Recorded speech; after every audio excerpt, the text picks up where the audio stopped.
नमस्कार. माझं नाव डॉक्टर जनार्दन घुगे.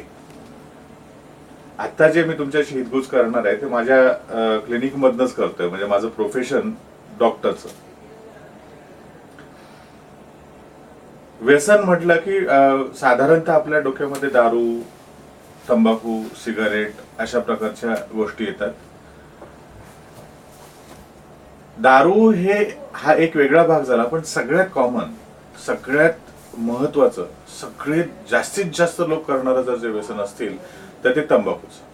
पण तंबाखू कोणत्या कोणत्या प्रकारे वापरली जाते तर मला माहीत असलेल्या प्रकारांमध्ये सिगारेट, बिडी, तंबाखू खाणं, तंबाखू चुना लावून खाणं, तंबाखू पानातून खाणं, तंबाखू दाढेत धरणं, मशरी लावणं, तपकीर म्हणजे नाकातून तंबाखू ओढणं, अशा विविध प्रकारातनं तंबाखूचा वापर करतात लोक. आणि त्यापासून होणारे आजार हे इतक्या प्रमाणात आहेत की त्याबद्दल म्हणजे इतकं जनजागृती चाललेली असते, किंबहुना तंबाखूच्या पाकिटवर, बिडीच्या पाकिटवर, सिगारेटच्या पाकिटवर त्यामुळे कॅन्सर होऊ शकतो, ते जीवाला घातक आहे, हे सगळं सरकारने सुद्धा सरकारच्या बाजूने करायला सुरू केलेलं आहे. पण लोकांमध्ये तंबाखू पासून दूर जाण्याचं प्रमाण अतिशय कमी आहे, तंबाखू सोडण्याचं प्रमाण अतिशय कमी आहे. याच्यामागे तसे बरेचसे घटक आहेत, काही समज आहेत आणि काही वस्तुस्थिती आहेत. तर समजांमध्ये असं आहे की लोक म्हणतात की ताणतणाव घालवण्यासाठी आम्ही, किंवा त्रास कमी करण्यासाठी, शारीरिक त्रास घालवण्याकरता आम्ही तंबाखूचा वापर करतो. खरंच मला सांगा, जे तंबाखू खाणारे लोक आहेत त्यांनी अगदी मनाला स्वतःच्या विचारा की तंबाखू खाल्ल्यानंतर तुमचा खरंच ताण कमी होतो का, किंवा तुमच्या शरीरामध्ये ताकद येते का, किंवा शरीरात तंबाखू खाल्ल्यानंतर तुमच्या शरीराचा त्रास कमी होतो का. तर तुम्हालाच उत्तर मिळेल की हे नाही, खोटं आहे हे सगळं. मला एक सांगा, तंबाखू खाणारा माणूसही काम करत असतो, तंबाखू न खाणाराही माणूस काम करत असतो. न खाणारा माणूस तो त्याचं काम पूर्ण करून त्याला शारीरिक त्रास घालवण्यासाठी तो काहीही करत नाही, आणि जे तंबाखू खाणारे लोक आहेत ते मात्र शरीराचा त्रास घालवण्यासाठी तंबाखू खातात. मग ह्या दोघांना, न खाणाऱ्याला तर किती त्रास व्हायला पाहिजे. म्हणजे हे तत्वता सुद्धा बरोबर नाहीये. जर असं पुढे जाऊन जर विचार केला तर कष्ट करणाऱ्या प्रत्येकानेच तंबाखू खायला पाहिजे असं म्हणायला पाहिजे, पण ते सत्य नाही. फक्त आपण काहीतरी जस्टिफाय करायचं, तंबाखू खातो याला काहीतरी त्याच्या बाजूने बोलण्यासाठी म्हणून आपण ते तंबाखूचं व्यसन करत असतो. आणि हे प्रत्येकाला माहित असतं की त्याने त्रास त्याचा कमी होत नाही. बरोबर आहे की नाही. त्याच्यानंतर प्रत्येकाचं असं म्हणणं असतं की तंबाखू लिमिटेड थोडीशी घेतल्याने काय त्रास होणार आहे. थोडीशी घेतल्याने खरं सांगायचं म्हटलं तर थोडी थोडी थोडी थोडी थोडी थोडी करूनच त्रास होतो. थेंबे थेंबे तळे साचे असं म्हणतात ना. तर थोडे थोडे थोडे थोडे पैसे साचतात, तर थोडं थोडं थोडं थोडं करून कॅन्सर व्हायला किती वेळ लागतो. तंबाखूचे अपाय कुठे कुठे होत नाहीत मला सांगा. म्हणजे केसांपासून नखापर्यंत सगळ्या अवयवांना त्रास देणारी जर एक गोष्ट असेल तर ती आहे तंबाखू. मग तंबाखूचा कोणताही प्रकार घ्या ना तुम्ही. लोक म्हणतात की नाही आम्ही गिळत नाही तंबाखू, आम्ही फक्त तोंडात धरतो आणि थुंकून टाकतो. मुळात तंबाखूची ऍक्शन ही गिळण्याने होतच नाही, ही पहिली गोष्ट आपल्या लक्षात आली पाहिजे. तंबाखूची जी नशा आहे ती चढण्यासाठी ती चेतातंतूद्वारे डायरेक्ट मेंदूमध्ये, म्हणजे डायरेक्ट न्यूरो रूट आहे त्याचा, नर्वस रूट आहे त्याचा. त्यामुळे फक्त दाढेत जरी तंबाखू धरली तरी ती नशा आणते. कशाला, जे तंबाखू खात नाहीत किंवा ओढत नाहीत किंवा लावत नाहीत त्यांच्या बाजूला एखाद्याने सिगारेट ओढलं किंवा मशरी भाजली तर तो माणूस चक्कर येऊन पडतो. मग अशा प्रकारे तंबाखू मी गिळत नाही असं म्हणणं म्हणजे हे स्वतःलाही फसवणं आहे आणि दुसऱ्यालाही फसवणं आहे. त्यामुळे तंबाखू गिळल्याने त्रास होतो आणि तंबाखू न गिळल्याने काय नाही, मी फक्त थोडा वेळ तोंडात धरतो, थुंकतो. जर थोडा वेळ तोंडात धरून थुंकायचं असेल तर मग थोडा वेळ तोंडातच कशाला धरायची. ती थोडा वेळ जरी तोंडात धरली तरी त्याची नशा येते. मग आता लोक काय करतात की त्याच्याबरोबर अजून चुनाही लावतात. चुना काय करतो, तर चुना तोंडातलं म्युकस मेम्ब्रेन जे असतं त्याला फाडतो, त्याचं वरचं आवरण तो जाळतो आणि त्यावर तंबाखूचा जो असर आहे तो त्या अधिक प्रमाणात होतो. मग ती अधिक कडक नशा त्या माणसाला येते. आणि एक लक्षात ठेवा, तंबाखू खाणारे, कोणत्याही प्रकारे तंबाखूचा वापर करणारा माणूस जो आहे त्याला माहिती असतं की मी आता एवढी खाल्ली, मग आता मला हळूहळू वाढायला लागली, मग मी 4 वेळा खात होतो ते 8 वेळा खायला लागलो, 10 वेळा खायला लागलो. हे होतच, हे वाढतच जातं, हे प्रमाण दिवसेंदिवस वाढत जातो. म्हणून थोडी मी खातो ह्या म्हणण्याला काहीही अर्थ नाही. ही गोष्ट लक्षात ठेवली पाहिजे. व्यसन पूर्णपणे सोडल्याने दुष्परिणाम होतात, आम्हाला त्रास व्हायला लागतो, दात दुखायला लागतात, दात सळसळायला लागतात असं लोक सांगतात. खरंय, हे व्यसन लागतं म्हणजे काय होतं? पहिली गोष्ट, व्यसन या शब्दाचा अर्थच काय आहे, तर जी सवय जी एवढी घनिष्ठ झालेली आहे की जिच्यापासून आपण सुटकाच करणं शक्य नाही, ते व्यसन. म्हणजे त्या शरीराला त्याची एवढी सवय लागलेली आहे की त्याच्याशिवाय त्याला जमतच नाही. मग आता हे व्यसन कशाचंही लागू शकतं. तंबाखूचं व्यसन हे मात्र लागतं खरं, सुटायला जड जातं. दारू सोडणारे लोक तुम्हाला खूप भेटतील, पण तंबाखू सोडणारा माणूस विरळा पाहायला मिळतो. याचं कारण आहे, याचं कारण असं आहे की ज्यावेळेला माणूस तंबाखू खातो त्यावेळेला ते निकोटीन शरीरामध्ये जे जातं, तंबाखूतला जो घटक आहे निकोटीन, ते शरीरामध्ये जातं आणि ते निकोटीन हे शरीराला घातक असतं. तेच सगळे खेळ करतं आणि तेच रक्तामध्ये त्याची एक लेवल बनवून राहतं. त्याची लेवल खाली झाली की माणसाला परत तंबाखू खावीशी वाटते. म्हणजे ते शरीर लगेच सांगायला लागतं की नाही, आता निकोटीन लेवल कमी व्हायला लागले आणि तू ओढ, सिगारेट ओढ किंवा तंबाखू खा किंवा तपकीर ओढ किंवा काय. आणि अशा प्रकारे लोक मग ते ओढायला किंवा खायला सुरू करतात आणि ती निकोटीन लेवल खाली गेली की माणूस चिडचिडा होतो, तो अस्वस्थ होतो, त्याला त्रास व्हायला लागतो आणि त्या शरीरालाच रक्तात मध्ये निकोटीनची एवढी सवय झालेली असते की निकोटीन नाही तर त्याला कंटाळा यायला लागतो, त्याला थकल्यासारखं वाटायला लागतं आणि निकोटीन एकदा वाढलं की परत त्याला बरं वाटायला लागलं. म्हणजे तुमच्या लक्षात आलं असेल की तंबाखू पहिल्यांदा खाल्ल्याने त्रास कमी होत नाही.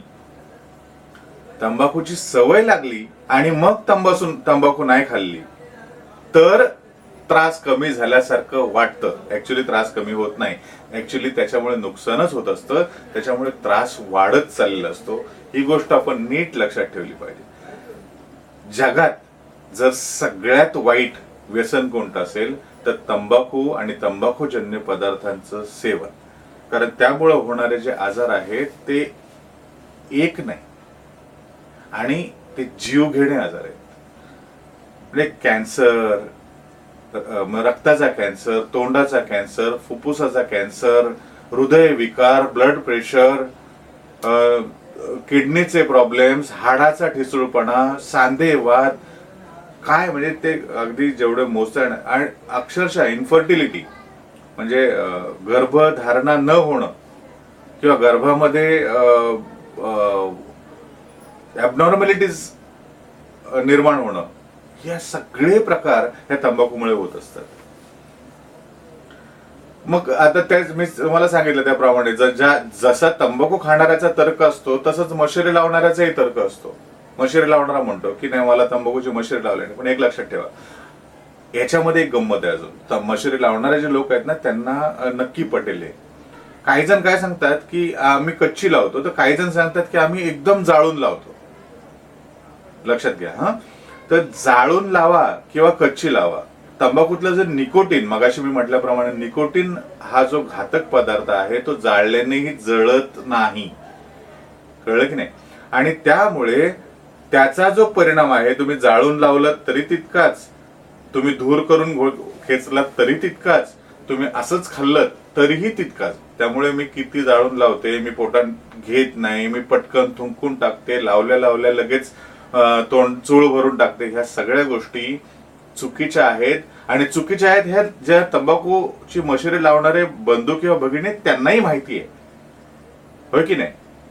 म्हणून आपण याच्यापासून दूर व्हायला पाहिजे, कारण हे सगळ्यात घातक असं व्यसन आहे.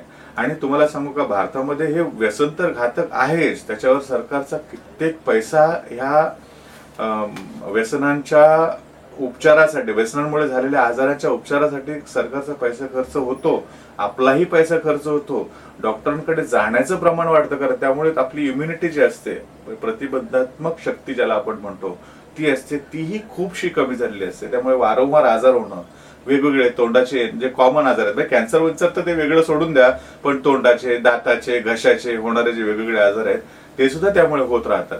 त्यामुळे त्याच्यापासून आपण जेवढं दूर राहू तेवढं चांगलं आहे.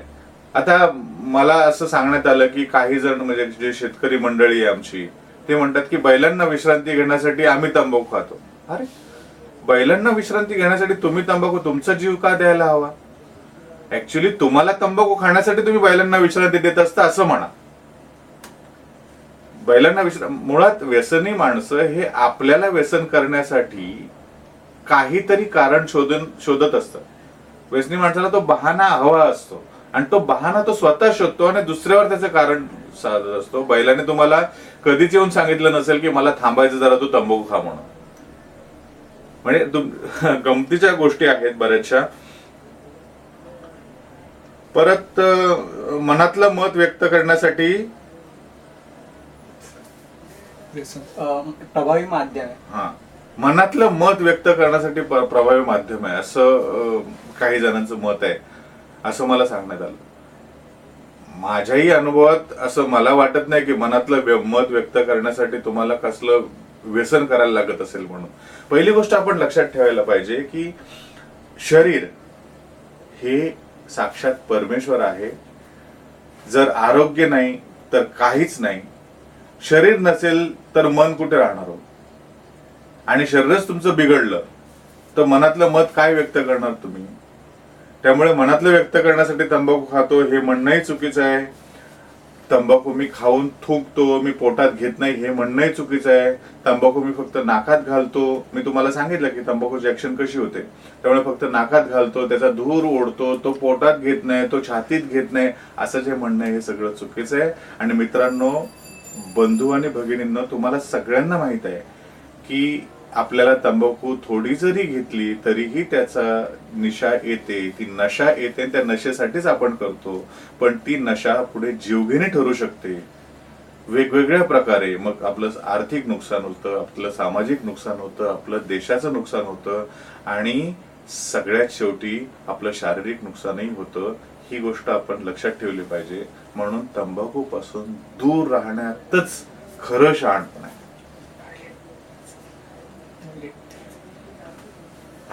आणि बरं झालं, अजून एक मला सांगण्यात येत आलं की लोकांना टॉयलेटला जाण्यासाठी तंबाखूची गरज असते. नाही, मी हे बरोबर आहे, बऱ्याच लोकांकडनं ऐकलंय की तंबाखू खाल्ली किंवा मशेरी लावली किंवा सिगारेट ओढलं तर म्हणजे टॉयलेटला साफ होते.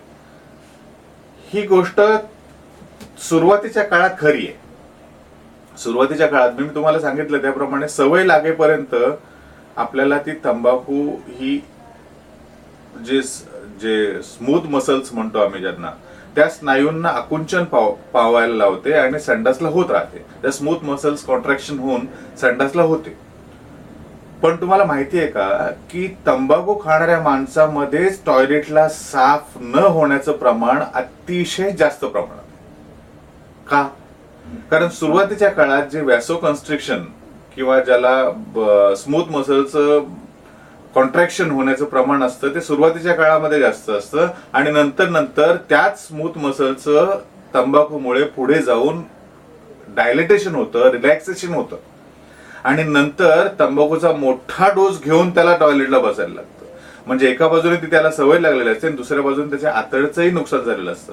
त्यामुळे तंबाखू खाणाऱ्या माणसाला सुरुवातीला जर थोड्याशा तंबाखूमुळे संडासला होत असेल तर नंतर त्याला मोठा डोस घेऊनच संडासला जायला लागतं, आणि नंतर तो डोस वाढत जातो, आणि त्याच माणसांना बद्धकोष्ठता म्हणजे कॉन्स्टिपेशनचं प्रमाण हे जास्त प्रमाणात असतं. हे सिद्धही झालेलं आहे. ठीक आहे.